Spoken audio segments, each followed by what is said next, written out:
How to read a 10K. Which information is included in the company's annual report on Form 10K filed with the Securities and Exchange Commission. Find out by walking through an example of the table of contents of a 10K filing.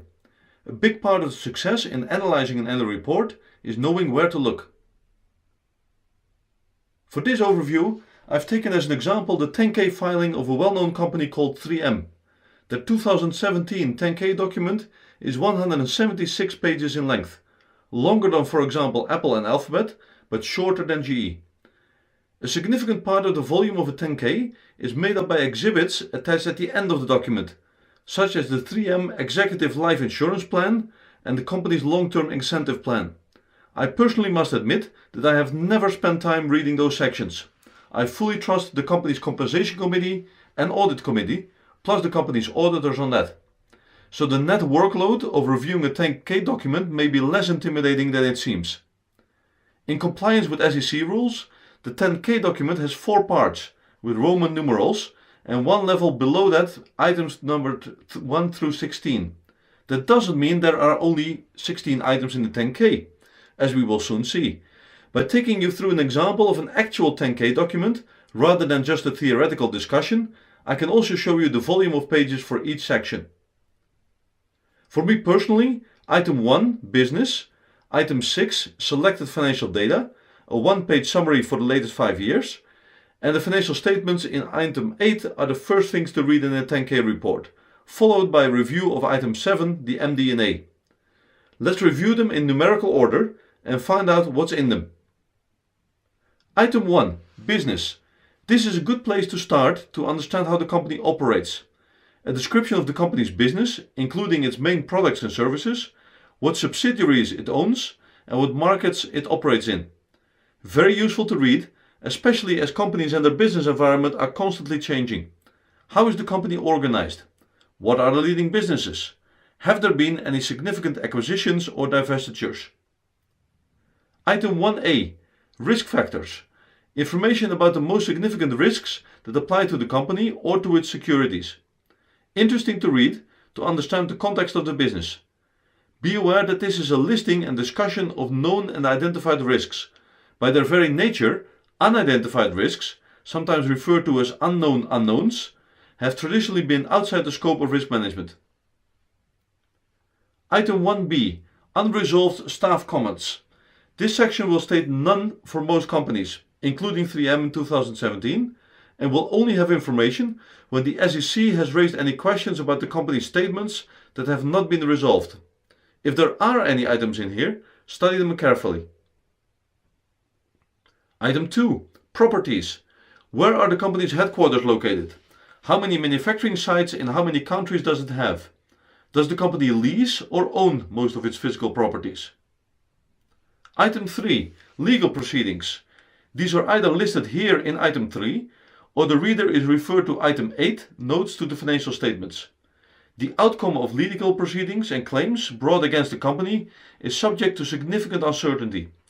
The accounting for a contingency, like a lawsuit, is essentially to recognize only those losses that are probable and for which a loss amount can be reasonably estimated. Item 4, Mine Safety Disclosures. Very specific to companies that have mining operations, which for 3M is the case.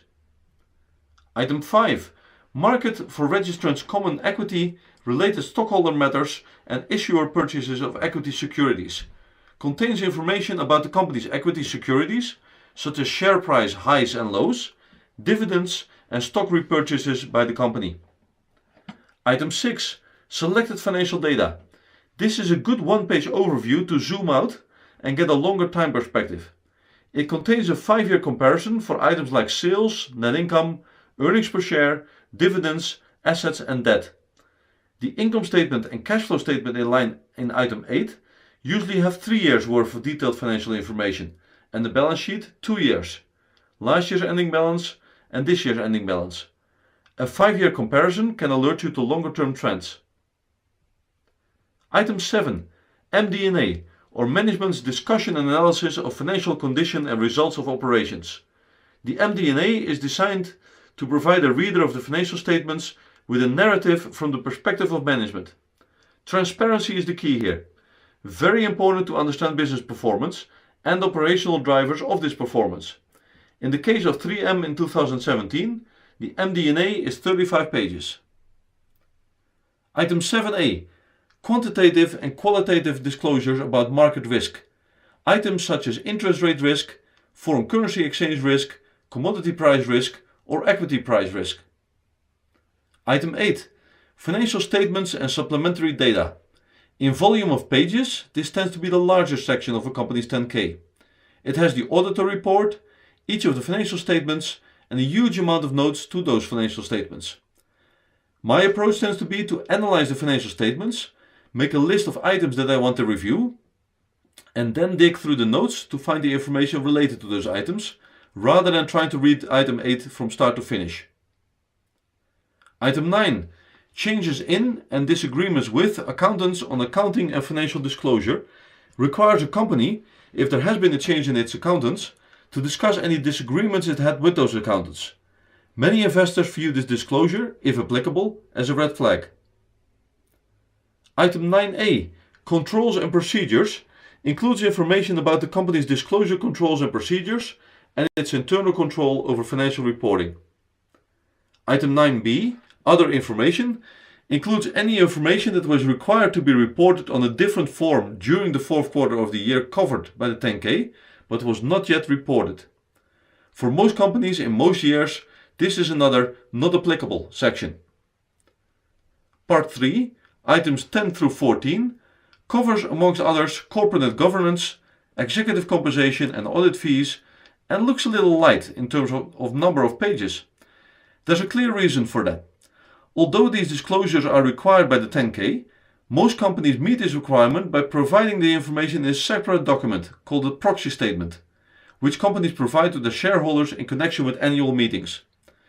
If the information is provided through the proxy statement, the 10K would include a statement from the company that it is incorporating the information from the proxy statement by reference.